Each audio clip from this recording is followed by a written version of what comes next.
Hello and welcome back to another video. Welcome back to the YouTube channel. And yes, we will still have the West Ham United versus Manchester United live match reaction at 8 p.m. people. But I do videos on the Super Sunday games as well. Obviously, I didn't catch the Chelsea Newcastle one because I was at the West Ham game. But I watched Arsenal Liverpool 2-2.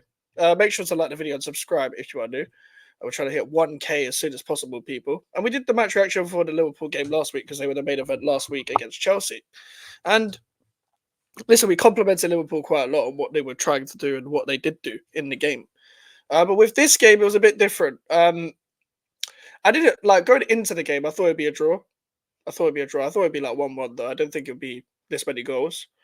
Um, I also didn't think it would be as easy for Liverpool as much as people were saying, despite the Arsenal injuries, just because Arsenal always seem to pull out the back when it comes to playing at home.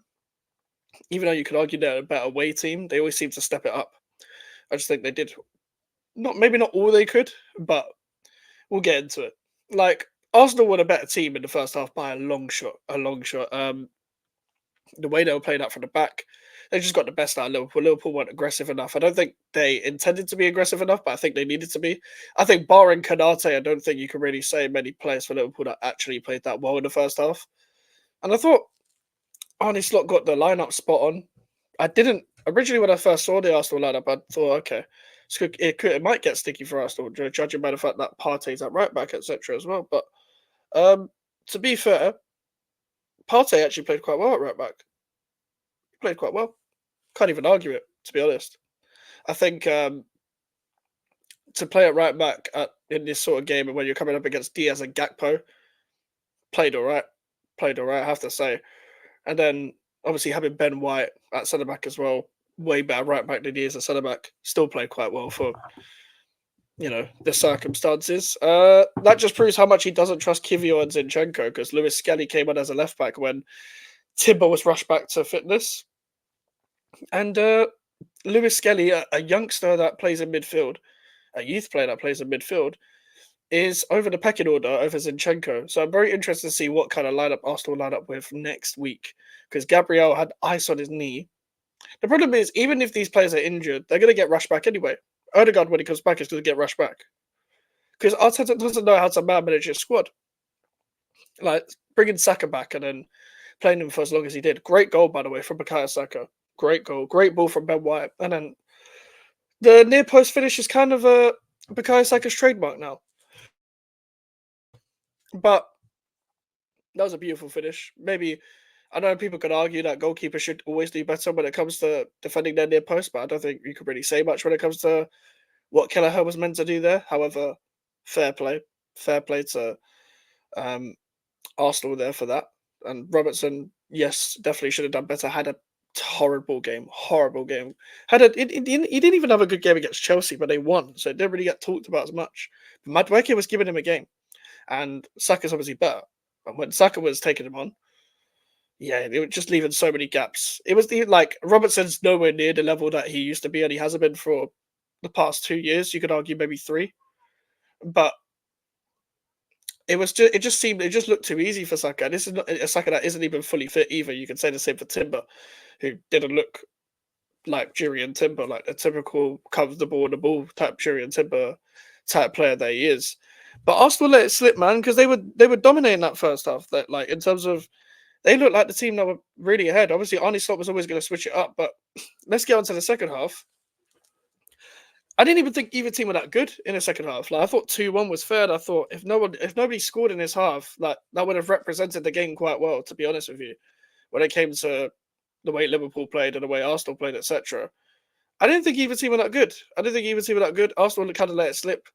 I think a perfect analysis of it. I saw this online that Arsenal looked like they played with 10 men after the Gabriel injury. And listen, the Gabriel is obviously going to be a big blow, very underrated before Saliba came into the picture. Now get his props with them two as a partnership. But even without Gabriel, like it's still like one of your key players that's not fit. Like, let's be serious here. Like, you could go without one of your key players fit. I get Saliba's not there either, but come on, like it's basic things that we're talking about here. And fair play to Arteta for at least being brave enough to put Lewis Skelly on, but surely for a game like this where it's crucial to the title challenge, you still put someone like a Zinchenko on because he's got the experience. Like Lewis Skelly doesn't even play left back unless he has any youth team. Any Arsenal fan I was watching this can correct me if I'm wrong, but I didn't get that part.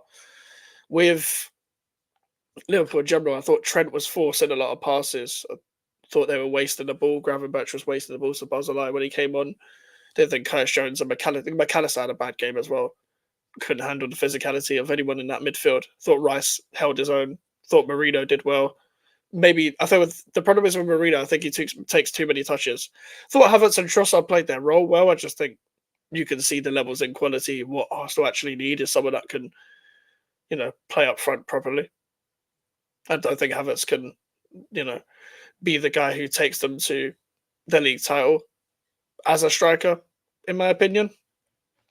I think Arsenal are blatantly missing a striker, but that might just be me. But I've been saying this for time. However, just in general in the game, Trent ends up finding that ball for Nunes. That's had a greatly worked goal. Don't think the defenders were expecting the Nunes pass to actually come off because they all switched off. And yes, that was a great ball by Trent. But it doesn't take apart how bad he actually was in this game. He was forcing the ball too much, and the term hero ball probably gets thrown around a bit too much. But he was doing that.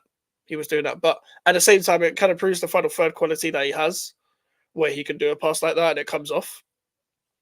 So also fair play to him for that. And yeah, it ended 2-2. I think maybe you could argue 2-2 is fair.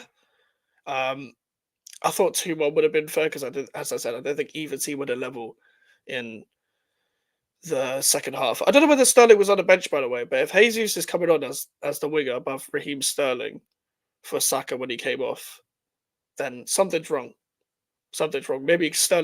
Maybe Arteta's already seen that Sterling isn't the level. I could be wrong. But yeah. It is what it is. Like, fair play to both teams. They put on it was a great game to watch. It was a great game to watch as a neutral. I wanted Liverpool to win.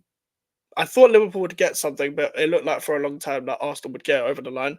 I think Arsenal, you've seen them in the past couple years that when they get to this type of stage, when they're trying to go for a league title, they actually struggle against teams that they're meant to beat, rather than the teams that you wouldn't say that they'd comfortably go over the line against, like the Liverpools and Man Cities, just because I think Arsenal rise to the occasion against those teams. But when they have to beat a team that they know they can beat, they always make it either harder for themselves and still get over the line, or they have that odd result where they draw a lot or lose because I think they feel the pressure maybe a bit too much.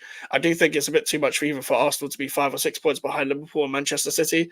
And I'm not saying they're not in the title race. I'm just saying it's going to be, you're kind of relying on them two teams to both lose for you to get over the line. I know it's 9 games in, but I expected Arsenal to be a bit better. But then again, when you look at the transfer window, you can kind of see that it kind of says it for itself, really. Like, don't think Arsenal had that good of a window. But anyway, that's just my opinion. What is your opinion? Leave it in the comments below. And check out all the social medias at GVO Mikes on all platforms: Twitter, Instagram, and TikTok. I'll be live at 8 p.m. for the West Ham Manchester United match reaction, people. And I'll see you guys tomorrow. Goodbye.